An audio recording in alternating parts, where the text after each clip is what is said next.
no te va a preguntar eso, Play. Este que no preguntó nada en términos, no preguntó. Hoy vamos a avanzar, vamos a hablar de la familia Micrococaceae, ¿ya? Entonces, estas dos familias,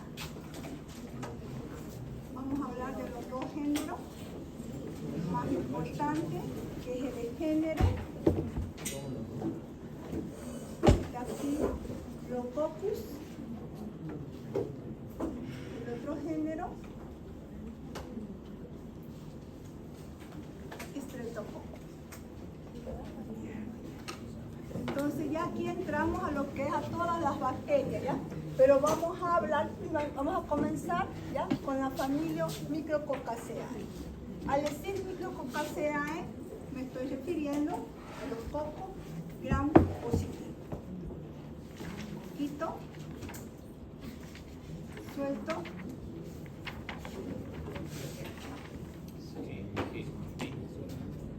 A los estáfilos, si lo observamos en tinción de Gram, lo vamos a observar agrupado.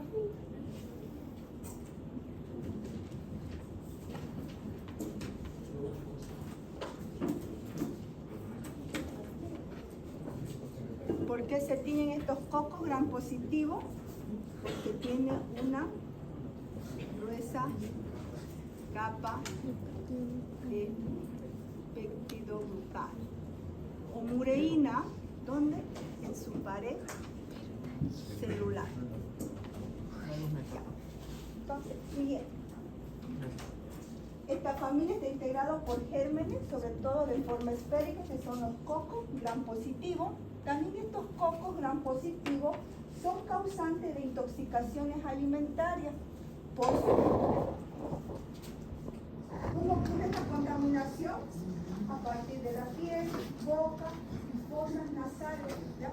No se olviden que todas las bacterias, por la mala manipulación, por la mala higiene que tenemos, ¿ya? Igualmente en los alimentos, ¿ya? Aquellos que cocinan en cátering, tanto que siempre se ponen barbijo, se ponen guantes para manipular alimentos, gorros, ¿ves? Para que no caigan sobre todo las bacterias, ¿ya? Bacterias de las fosas nasales o de las mucosas, estornudan y si están cocinando van a caer esos estafilococos. ¿Cómo van a contaminar? Sobre todo en los alimentos, ¿ya? A través de una toxina. Siguiente. Entonces vamos a decir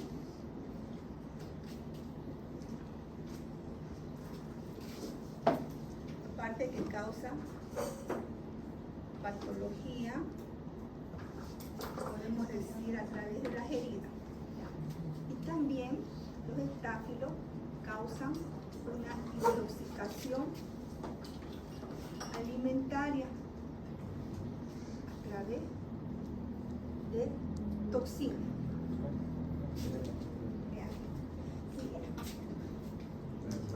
Anterior.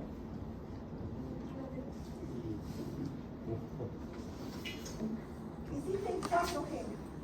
Veamos que están los tomacoccus, los micrococcus y los plasmococcus. Estas son bacterias de la microbiota normal y son bacterias del ambiente, y algunas son bacterias de los alimentos. Pero nosotros nos vamos a enfocar más al género de Staphylococcus. La siguiente. Entonces, son células esféricas, Gram positivas, como hemos visto hoy en la tinción de Gram. Se encuentra en forma de racimo, agrupado en forma de racimos de uva. Si yo les pregunto en el examen, ¿dónde se desarrollan frecuentemente o dónde pueden crecer estas muestras patológicas? ¿Cuáles serían los medios? Agar sangre, que también, y el agar chocolate, y colocar manitol. Entonces, en estos medios se desarrollan sobre todo los estáfilos.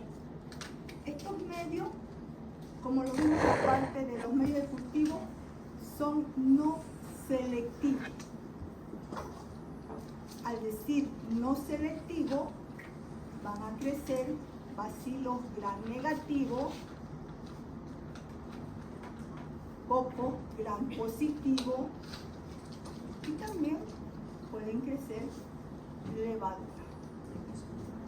Pero también estos agares, sangre, son medios especiales. ¿Por qué le decimos especiales? ¿Por qué? Porque tienen la adición de sangre, ¿ya? Entonces tienen más nutrientes para crecer aquellas bacterias que son sobre todo exigentes. Algunos son microbiota normal de la piel y algunas de las mucosas. Entonces,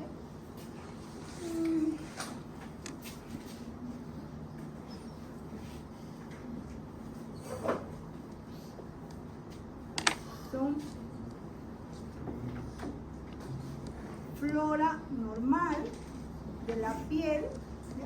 Donde tenemos en nuestra piel estafilococo epidermis. También son flora normal, ¿ya? De las mucosas, como ser de las fosas nasales, ¿sí? ¿Dónde está el estafilococo? Así lo vamos a colocar. El SAU, Staphylococcus aureus. Siguiente. Estos producen supuración y formación de heridas. Todo lo que tiene pus, ¿ya? Entonces, decimos que puede ser un Staphylococcus aureus, ¿ya? Forma un absceso en herida, ¿ya? Que está supurando. Puede ser que los instrumentos, ¿ya? Con los que operó el cirujano no estaban bien esterilizados. Al no estar bien esterilizado, entonces es una fuente de contaminación, a pesar que la herida fue un éxito, todo salió bien, el paciente igual, pero si su material no es tan estéril, entonces se puede contaminar. O puede ser que en la limpieza, ¿ya? Si sobre todo si en el carrito de la enfermera, su solución fisiológica, su yodopovidona, ¿cómo se puede decir? Sus gasas no están bien esterilizados, también es otra fuente de contaminación. ¿Por qué decimos una fuente de contaminación? Nosotros, como parte de la parte de bacteriología, nosotros hacemos cultivos ambientales en el hospital, ¿ya? Vemos, ¿ya? En cada sala, que con el doctor Marlon, que es el epidemiólogo, ¿ya? Y el doctor Pari, que se encarga de las partes de IAS, ¿ya? Vemos qué bacterias hay ahí. Siempre voy acompañada de él porque ellos ven de dónde se toman las muestras, sobre todo del hospital. No se olviden que toda bacteria que está en un hospital, en un centro de salud o en una clínica son bacterias intrahospitalarias y son resistentes porque ese es su hábitat.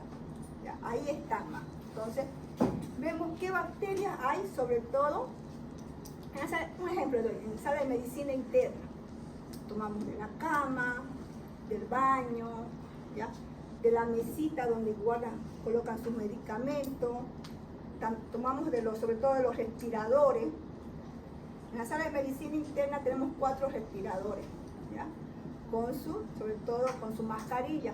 Las enfermeras a veces no sacan esas mascarillas, ¿ya? No las lavan, no las esterilizan. Y entra otro paciente, porque sale un paciente, entra otro paciente. Y a veces le colocan la misma máscara, sin haberla esterilizado. Entonces esa es una fuente, ¿ya? Que va a contaminar a otro paciente por otra bacteria. Por eso más de 72 horas que se queda un paciente en un hospital, adquiere una infección intrahospitalaria. También hemos visto, sobre todo sobre todo en sus carritos de las enfermeras, que también eso los ocupan los internos, ¿ya? Porque ustedes cuando ya vayan internados, ustedes van a hacer el trabajo que hacen las enfermeras. Así van a comenzar, pero así es la forma en que ustedes van a aprender y después van a enseñar, ¿ya? Entonces, curan con solución fisiológica. Tomamos nosotros muestra, colocamos en VHI, llevamos a la estufa y al día siguiente vemos si se enturbia. Si se enturbia es que es positivo. Y hemos la pseudomonas aeruginosa. Figúrense una cirugía limpia, ¿ya? Instrumento esterilizado, todo, y le toca curar al interno o a la enfermera. Y si es solución fisiológica, tiene pseudomonas aeruginosa, entonces, ¿qué va a hacer? le va a introducir esta bacteria. ¿Ya? Y lo que va a hacer es que se van a multiplicar las bacterias y va a comenzar a supurar. Vean que todo es referente a la limpieza. Y las bacterias están donde hay lugares sucios. Entonces, son inmóviles. Una de las características, si yo les pregunto, características. ¿A qué me refiero características? ¿Cómo es esa bacteria? Si voy a decir que es un coco gram positivo. Segunda característica, es inmóvil, entonces no tiene movimiento, no forma espora, entonces no tiene una espora, solamente los clostridios tienen una espora, ¿ya? Y los bacilos. Entonces este no tiene espora. Ya hemos dicho que es una intoxicación alimentaria por una enterotoxina. Siguiente. Estas son las 3 especies que le interesan al médico.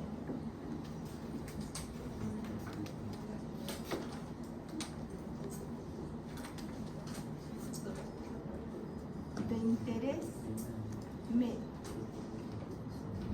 La primera tenemos al Staphylococcus aureus. ¿Dónde lo podemos encontrar este Staphylococcus aureus? En la boca.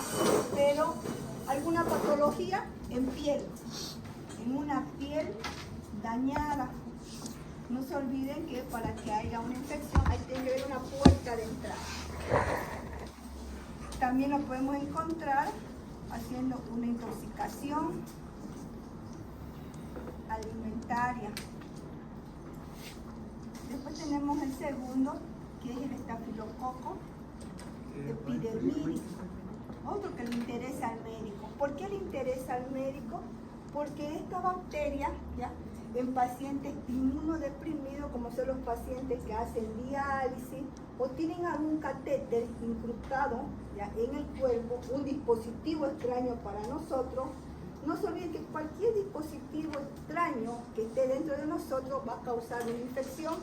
Entonces, Staphylococcus epidermidis, sobre todo en catéteres de pacientes más frecuentes que hacen hemodiálisis. Este Staphylococcus, sobre todo, hace una biopelícula, ¿ya?, sobre todo en el catéter, ¿no? Tenemos el tercero, que es Staphylococcus saprophyticus, el único que causa infección en el tracto urinario, ¿ya? Causa una infección urinaria, sobre todo, dice que el Staphylococcus saprophyticus, si leen la literatura, es más frecuente ya en mujeres jóvenes sexualmente activas, ¿ya? El Staphylococcus saprophyticus. Vean que para la siguiente clase, ¿ya?, la anterior, ¿ya?, nos van a crecer colonias convexas, ¿ya?, colonias cremosas, y que tiene un olor característico, que huele a pies de atleta, ¿ya?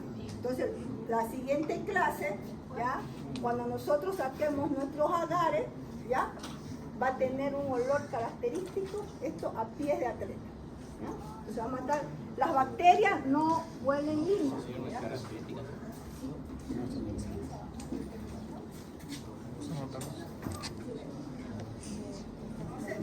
De aquí para adelante van a ver el olor característico de cada una de las bacterias. Siguiente. Entonces, tenemos el Staphylococcus aureus, que causa infecciones cutáneas, entonces infecciones en piel. Pero nuestra piel tiene que estar dañada, tiene que haber una puerta de entrada. Una intoxicación alimentaria por su toxina, el epidermidis, que hemos dicho. ¿Qué patología puede causar? ¿Ya? Infecciones en dispositivos, ¿ya? Entonces, en una prótesis, en un catéter intravascular. Siguiente. El saprofítico. Aparte, que el 99% de infecciones urinarias es causado por Escherichia coli, que ese es un bacilo gram negativo. Pero en segundo lugar, ¿ya?, lo tenemos al saprofítico, que sí o sí podemos aislar en una persona ambulatoria, sobre todo estafilococcus saprofítico. Pero no podemos aislar un áureo en una persona ambulatoria. ¿Ya? Áureo no, solamente podemos aislar áureo en personas que están internadas en el hospital. ¿Ya? ¿Por qué? Porque han sido contaminados. A veces están sobre todo con sonda vesical. Siguiente.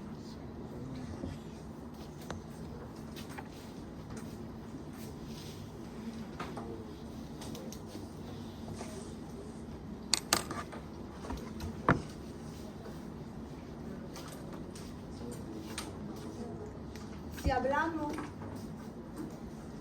de cultivo, si les pregunto a qué temperatura crecen, sobre todo los estafilococos, crecen a una temperatura de 35 grados centígrados y son aerobios. ¿Ya? Entonces, ¿a qué nos referimos aerobios? Que crecen con oxígeno. ¿Ya? Entonces, directo lo metemos a la estufa, ya la conocen la estufa. Ustedes han hecho su siembra, inhalar sangre y lo han metido directo a la estufa. Si fueran anaerobios, ya si fueran un clostridium o un bacillus anthrax, entonces necesitan la jarra de Gaspach, una jarra especial, o si no, hacemos a lo antiguo, digamos, una jarra de leche fría, colocamos todos nuestros agares, sobre todo nuestro agar sangre, colocamos una velita, ¿ya?, encendida, exactamente, y lo metemos ahí dentro de la caja PET y lo cerramos. ¿Qué hacemos? Le quitamos el oxígeno, ¿ya?, si no tenemos esa jarra de gas, ¿ya? Entonces, crece a 35 grados centígrados, son aerobios. Ya les dije que tienen sus colonias, son convexas. Yo les pregunto morfología, si les pregunto cómo se observan las colonias, son colonias convexas, algunas son colonias blancas. Van a observar la siguiente clase que todos los estáfilos tienen una beta-hemólisis. ¿Qué hemos dicho? Una beta-hemólisis, ¿ya?, es la destrucción total de los glóbulos rojos. Entonces, alrededor de esta colonia, ustedes van a observar la siguiente clase que tiene como un halo, ¿ya? Esa es la beta-hemólisis, la destrucción total de los glóbulos rojos.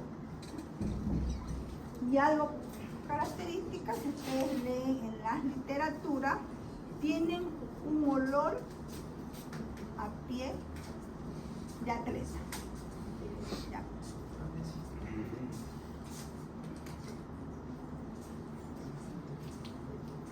La siguiente. Entonces, de las especies más importantes, Aureo, Epidermidis y Saprofítica, que son los mismos los que le interesan al médico. Esas son las dos especies que le interesan a él. La siguiente. Y aquí comenzamos con la estructura antigénica, donde entra, a ver,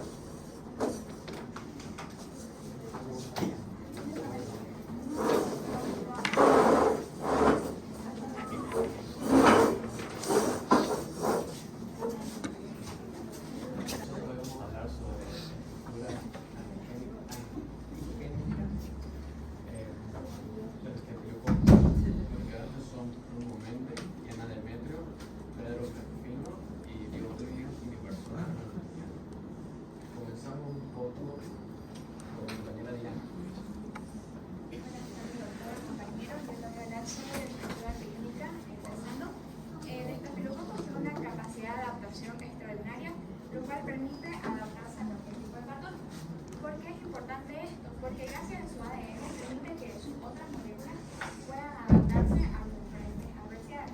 Más adelante les voy a explicar por qué es tan importante y por qué se llega a adaptar a diversas adversidades.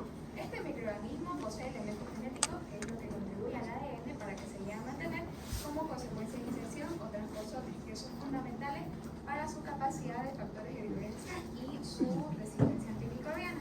Esta plasticidad le permite adaptarse a diversas condiciones depende del entorno y la presión antibiótica.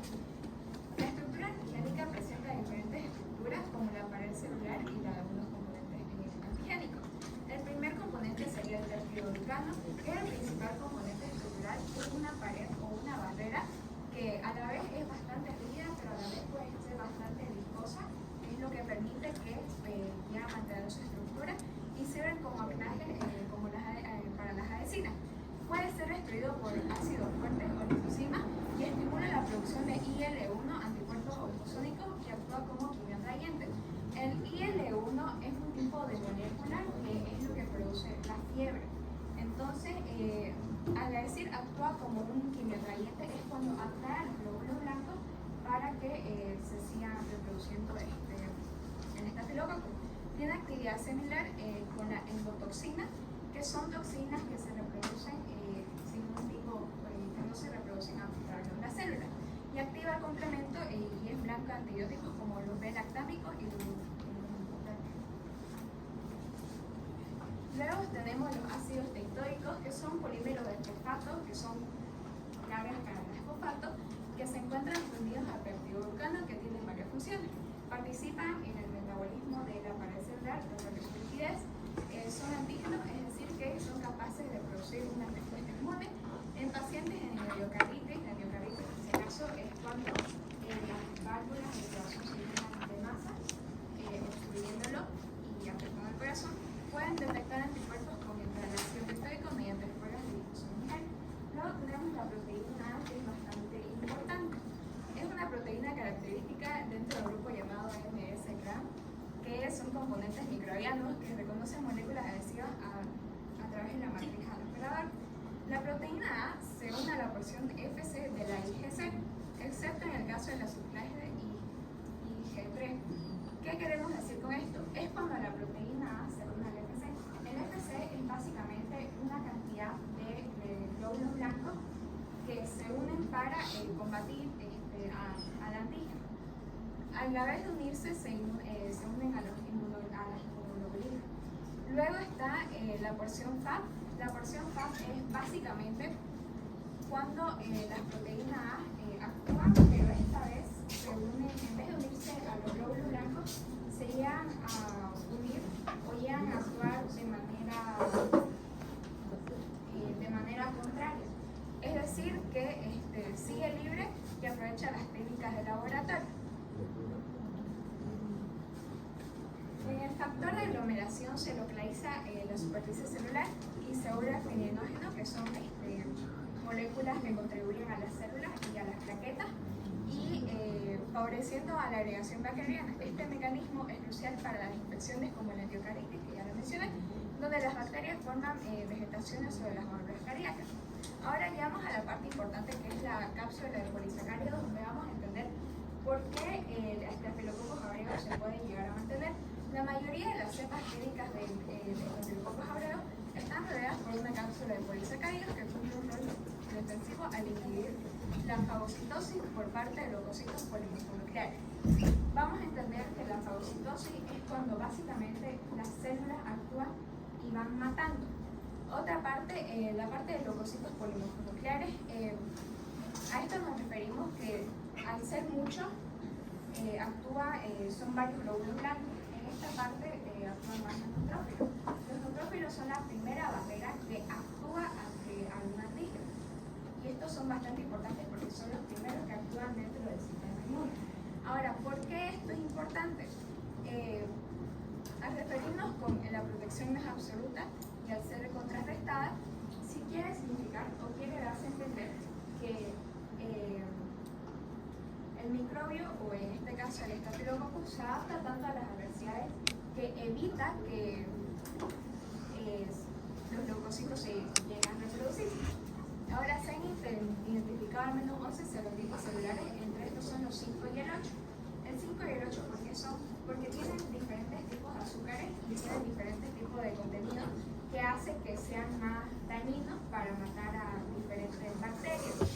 Eso sí, tienen bastante diferencia, ya que es como una cadena, ya sea una cadena de perlas, es decir, pueden ser de diferentes colores, de diferentes tamaños, pero aún así siguen siendo bastante dañinos para poder complementar a las diferentes bacterias.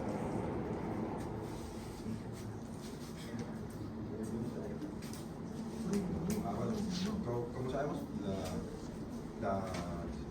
el Staphylococcus bota enzimas y toxinas, ya sea para su diseminación o para poder sobrevivir. Yo voy a hablar ahorita sobre las enzimas. ¿Ya? Las enzimas principalmente ayudan con su diseminación. ¿Ya? La primera enzima importante vendría a ser la catalasa. Tenemos dos funciones, una clínica y otra del propio Staphylococcus. La primera es que el Staphylococcus produce catalasa, lo cual convierte el peróxido de hidrógeno en agua y oxígeno. Esto, en una función clínica, se lo podría usar para diferenciar entre un estafilococo, lo cual vendrían a dar positivo en la prueba, y un estafilococo, lo cual vendrían a dar negativo en la prueba. Una función más en sí del estafilococo es que los fagocitos usan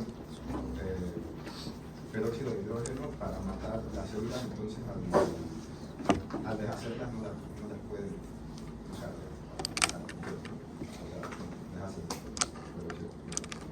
La otra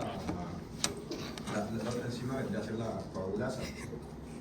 La coagulasa coagula el plasma oxalado, la cual se une a la protomina y activa e inicia la polimeración de la fibrina.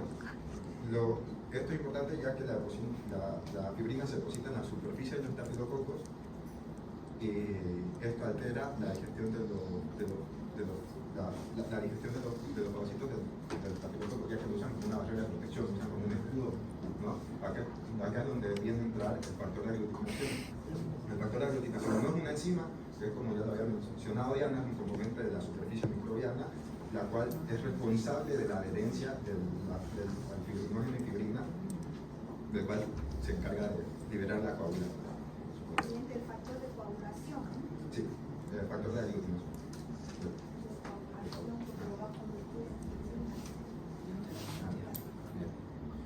Y otras dos enzimas que vendrían a ser importantes también para la diseminación vendría a ser la hyaluronidasa, el cual rompe el ácido hialurónico de los tejidos conectivos para permitir una diseminación más rápida, y la otra que vendría a ser la estafilococasa, lo cual produce fibrinólisis, que es la destrucción del fibrinógeno, también para permitir una diseminación más rápida. Yo le voy a hablar sobre las toxinas. La primera toxina que tenemos es la hemolicina. El Staphylococcus aureus produce 4 hemolicinas, reguladas por el sistema AGR, que tienen diferentes funciones tóxicas en la célula humana. La primera tenemos la hemolicina alfa, actúa sobre diversas membranas celulares eucariotas. Después tenemos la beta, que degrada el esfingomielina, afectando muchas células, incluidas los eritrocitos. Estas toxinas son que alteran las membranas y pueden estar involucradas en enfermedades como diarrea. Después tenemos la hemolicina y la leucocitina. Atacan los leucocitos, se componen de subunidades S y F y se pueden combinarse para formar 6 toxinas diferentes.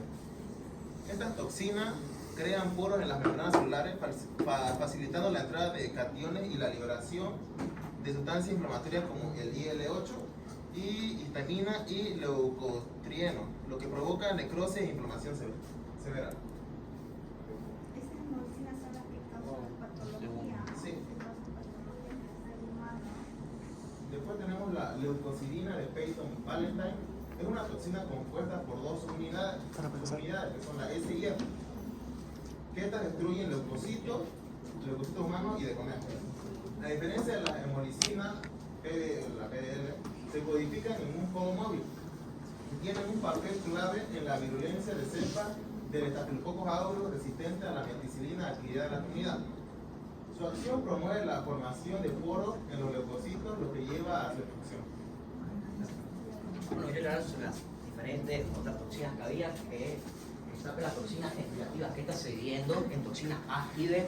Estas toxinas A y B, bueno, en sí, el Staphylococcus aureus causa una descamación en el síndrome de la piel escalada. Eso, si se pueden fijar en el grupo, lo voy a enviar como se vería, que podría enviar, bueno, poner la foto aquí, que es como lo pueden ver en el grupo. Esto, bueno, se divide en dos, en lo que es la toxina A y la toxina B. La toxina A codifica por un fago, como dijo mi compañera Diana, es fagocita, pues, ¿no? Y después está termoestable. Y la toxina B es codificada por un plámido. El plámido en sí es un pequeño ADN que tiene las bacterias. Y también es termoestable. Bueno, ambos suelen la matriz epidérmica y estos son como superantígenos. Después tenemos lo que es la TSST, que eso es que es toxina de síndrome de choque tóxico, que esta lleva como, es un superantígeno producido por alguna de las cepas del Staphylococcus aureus, incluyendo la MRSA. ¿Qué es esto? Esto es Staphylococcus aureus resistente a la meticilina, que esto es una bacteria, un tipo de estafilococo que se ha vuelto resistente a varios antibióticos, como podemos decir la meticilina, la penicilina y la amoxicilina. Esta, como dijo la doctora, se encuentra en lo que es peluales que tienen como en la nariz, ¿cómo se llama esto? En la piel, y también pueden colonizar. Esto sería cuando ahí recién puede causar una infección. También existen dos tipos de estas, que serían las que son hospitalarias y las que son extra. Que las extra mayormente atacan a la gente que tiene su sistema inmunológico muy bajo. También podemos encontrar que una de esas ataca a lo que es el MHC2, que esto es el mayor complejidad de histocompatibilidad 2, que esto estimula células T y causa fiebre, choque, falla multisémica, erupción cutánea. Es igual a las enterotoxinas, como lo mi compañero, y presenta un 20% de los aislados.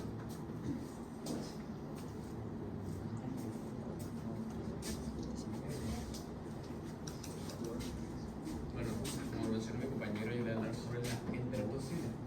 Las enterotoxinas estafilocócicas son enterotoxinas termoestables que pueden causar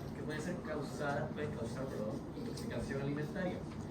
Actúan como superantígenos que de igual forma estimulan masivamente el sistema inmune, produciendo síntomas como diarrea y vómito. De igual forma, estas pueden encontrarse en alimentos contaminados y no requieren la presencia de algún otro microorganismo para causar una enfermedad.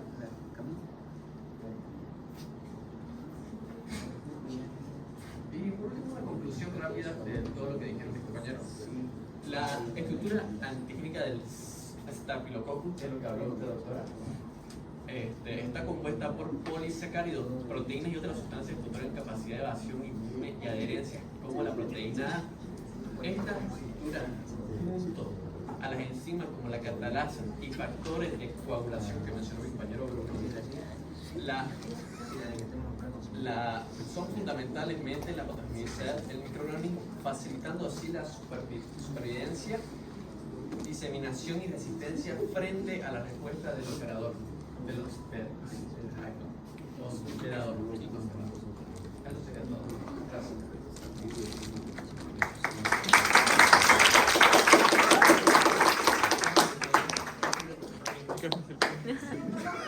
Comentarios bonitos. Comentario bonito. El síndrome. La enfermedad, dígame. El síndrome de la piel escaldada. Piel escaldada. Piel escaldada. Y eso da en los niños. Sí, en los niños. Es como el más importante. Pueden sentar. Por favor. Voy a continuar, voy a terminar. Está bien. Dani. Tres patologías, ¿ya? Tenemos en la piel, ¿ya? Pero en la piel está dañada. Tenemos a nivel tracto gastrointestinal por una enterotoxina y el síndrome del shock tóxico, ¿ya? Cuando tenemos algún sangrado, colocamos un tapón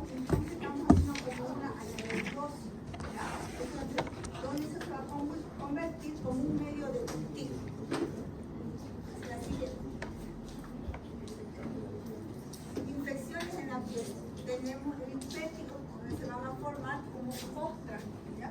Se van a formar como unas vesículas, las cuales se van a reventar, ¿ya? Pero van a formar como unas costras. ¿Dónde va más frecuentemente esto? En los niños. Fíjense que todo es por la limpieza, ¿ya? Si los niños tienen algún granito, comienzan a rascarse, ¿ya? No se olviden que las uñas ocasionan lesiones en la piel. Al haber lesionado la piel, entonces, ¿qué hace esa bacteria? Va a comenzar a migrar. Entonces, están llenas de ampollas de un líquido transparente que se vuelve turbio, entonces hay pus. Entonces van a ver a veces hay niños, ¿ya? Que están llenos al lado de su boquita, o si no, tienen su nariz. Se llenan de puros, carachitas con todo esto. Entonces, ese color es estafilococo. Se llama el infecto. Otra infección de la piel es por la toxina foliactiva, como decía Diego, producen ampollas y el desprendimiento de la piel, sobre todo en los bebés, también por el estafilococo aureus. Por la intoxicación alimentaria, por una enterotoxina que se caracteriza por un periodo de incubación de 1 a 8 horas. No se olviden que el estafilococo aureus, ya poco gram positivo, su intoxicación en alimentos es en horas, 1 a 8 horas.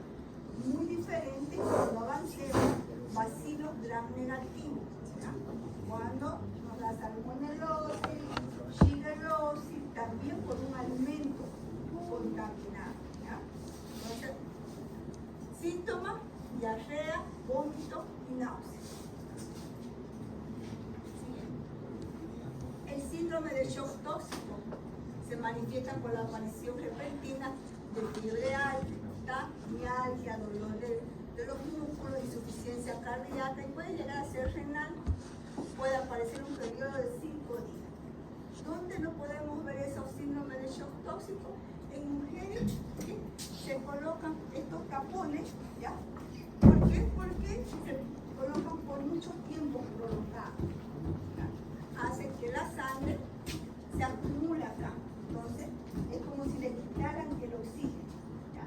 Y es una fuente, no se olviden, que le agregamos a lagar sangre, a lagar base sangre, porque hay bacterias bien exigentes, ¿ya? Que necesitan comerse todos esos nutrientes. Entonces, no es muy bueno usar estos tapones por tiempos prolongados. Entonces, hay que cambiárselos porque puede ocasionar una infección. También podemos verlo, un shock tóxico en aquellos que comienzan a sangrar la nariz, ¿ya? Entonces se le coloca tapón. Entonces tampoco no se lo puede colocar mucho tapón, no se puede colocar tapón por mucho tiempo, ¿ya? Entonces como si tuviera como un medio de cultivo, hay sangre, y si está el estafilococo, ahorita se va a comenzar a multiplicarse en herida u otras infecciones. Si el paciente está sangrando por la nariz y le colocamos unas compresas y lo dejamos por mucho tiempo, le estamos dando las condiciones para que crezca esta bacteria. Entonces estamos como si tuviéramos como un medio de anaerobiosis, tapándole, entonces estamos dándole como si estuviera incubando. Prueba de diagnóstico de laboratorio. Eso lo vamos a ver en la próxima clase, en la parte del laboratorio, que van a entender mejor lo que ahora les voy a explicar.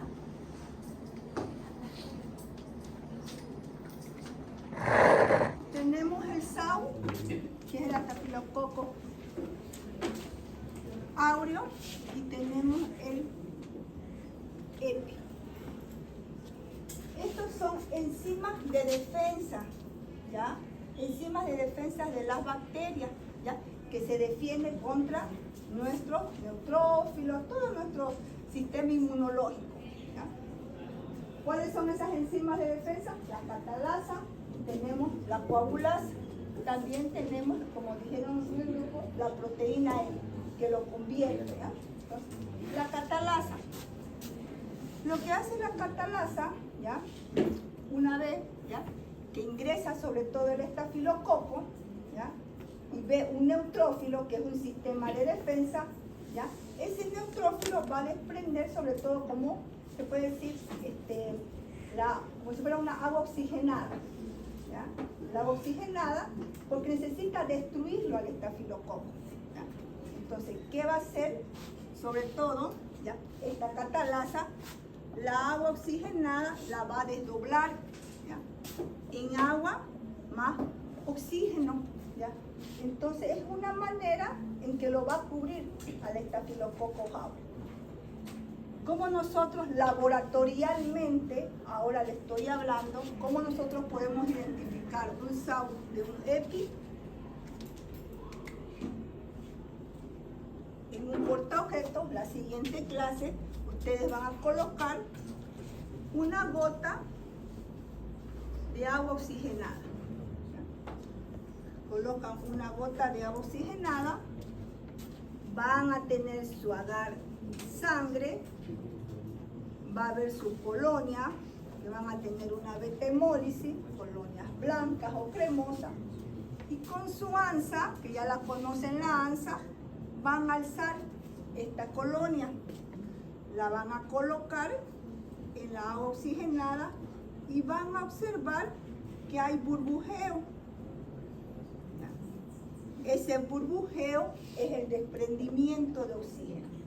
Entonces nosotros decimos que la catalasa es positiva porque hay un desprendimiento de oxígeno, un burbujeo. Colocamos, y si colocamos una gota igual de agua oxigenada, no sabemos si lo que nos va a crecer la próxima semana es un SAU o es un EPI. Entonces vamos a comenzar a hacer la prueba de la catalasa. Si nos burbujea, es positivo, estamos frente a un SAU. Si no nos burbujea, sacamos una colonia, ¿ya? Y no hay desprendimiento de oxígeno, entonces estamos con una catalasa negativa. Nos vamos, que estamos de frente a un estafilococcus epidermidis. Después tenemos la coagulasa. La coagulasa también otro sistema de defensa del estafilococcus aureus, ¿ya? Que en el sistema de coagulación el fibrinógeno lo convierte en fibrina, ¿ya? Entonces forma un coágulo y ese coágulo no va a permitir, ¿ya?, que todos nuestros fagocitos, todo nuestro sistema de defensa pueda matar ese agua. ¿Cómo lo vamos a ver en la siguiente clase laboratorialmente? Los marcadores. En un tubo de ensayo colocamos 0,5 ml de plasma humano. O si no, podemos colocar el plasma que hacemos el tiempo de protombina. El tiempo de protombina son factores de coagulación, ¿ya? Que se vaya a dedicar a ser cirujano, esos son los factores de coagulación: tiempo de sangría, tiempo de coagulación, tiempo de protombina. Si el tiempo de protombina está mayor al 15%, ustedes no operan, ¿ya? Porque puede haber un sangrado. Entonces solamente su valor normal es hasta 12%. Ahí ustedes miran sobre todo el coagulograma, ven el tiempo de protombina que está hasta 12, entonces ustedes recién comienzan a operar. Y el que va a ser cirujano va a entender toda esa parte laboratorial que es importante para ustedes si es que van a operar o no operan al paciente. Entonces van a agregar 0,5 ml de plasma humano, van a agarrar con su ANSA 3 colonias, alzan 3 colonias, la disuelven en el plasma humano, lo llevan a la estufa a 35 grados centígrados por 24 horas. Al día siguiente ustedes se van a observar si forma un coágulo, ¿ya? Este plasma con la colonia hace que se forme un coágulo porque es un sistema de defensa del estafilococcus aureus. Entonces aquí es coagulasa positiva. Y si no se forma coágulo, queda líquido, entonces una coagulasa negativa. ¿Ya? ¿Qué les voy a preguntar en la parte teórica? Yo no les voy a preguntar procedimiento. Procedimiento yo les voy a preguntar en la parte práctica. Yo en la parte teórica les voy a preguntar, ¿ya?, cuáles son las pruebas, ¿ya?, con las que yo puedo identificar, ¿ya?, un estafilococcus aureus de un estafilococcus epidermidis. Catalasa y coagulasa. ¿Ya? Cuando yo sé que estoy frente a un estafilococcus aureus, ¿cómo me da mi catalasa? Y mi coagulasa me da una catalasa positiva y una coagulasa negativa. Mientras que el estafilococcus epidermidis me va a dar una catalasa negativa y una coagulasa negativa. Entonces, eso es lo que yo les voy a preguntar. Procedimiento no. Lo que vamos a ver en el laboratorio, ahí si dicen yo le voy a preguntar procedimiento. En el examen, positiva para el SAU, negativa para el epidermidis.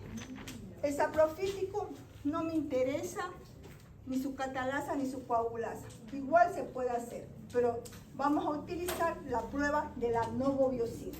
¿Cómo identificas un saprofítico? Por la prueba de la novobiosina. Y la prueba del manitol, de la GAN manitol. Han sembrado hoy el manitol. ¿Ya? Entonces, ¿cómo ustedes van a saber si están frente, ¿ya?, a un SAU? Porque se va a tornar de color amarillo. ¿Ya? ¿Por qué? Porque este agar manitol tiene altas concentraciones de cloruro de sodio, tiene altas concentraciones de sal. A este SAU le gustan las altas concentraciones de sal, entonces lo va a tornar de un color amarillo.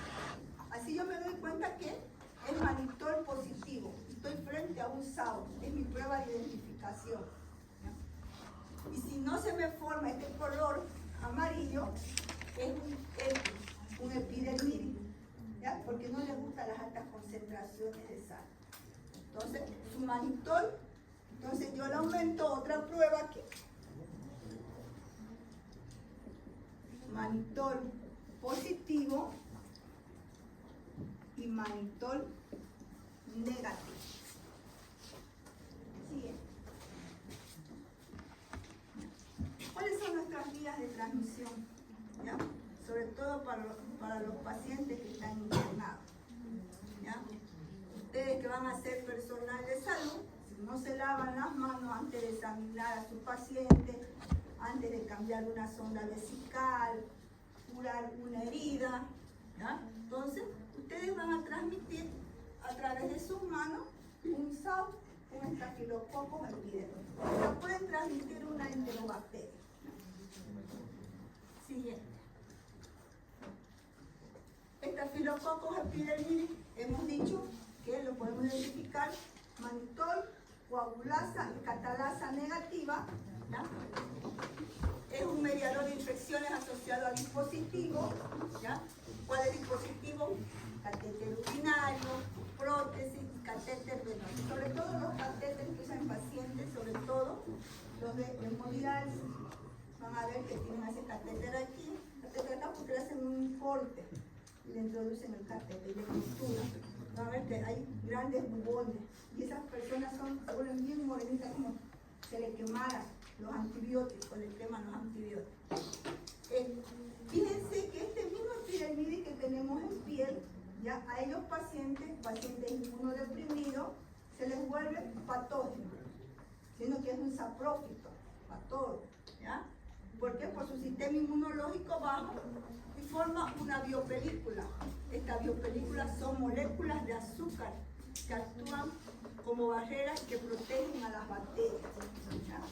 Entonces, es como una supuración, como una nata que se le forma acá, como una biopelícula, pero que contiene azúcar.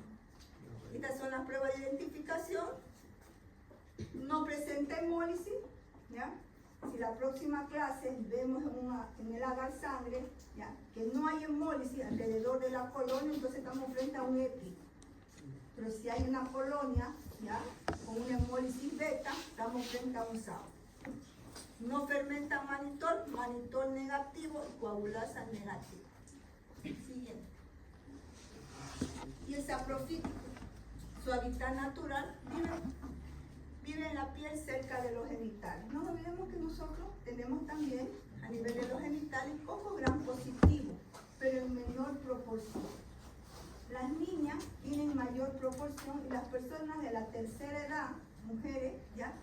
También tienen mayor proporción. ¿Ya? Mujeres jóvenes, ¿ya? Tienen menor proporción de estafilococos, sobre todo de coco gram positivo. Del saprofítico es causa frecuente de infecciones, sobre todo en el tracto urinario. Siguiente. Para un saprofítico, ¿ya? Catalasa, coagulasa es negativo, igual que un epidermido. La prueba de identificación que lo vamos a hacer en clase, no bobiocina. Yo sí voy a identificar un saprofítico, que estoy frente a un saprofítico. Si yo le pregunto en el examen, ¿cuál es la prueba de identificación del estafilococo saprofítico? No bobiocina. No quiero las otras pruebas, porque se parecen, se dan cuenta, muy bien a un no bobiocina es resistente, es un antibiótico que se usa para identificar a esta bacteria, ¿ya?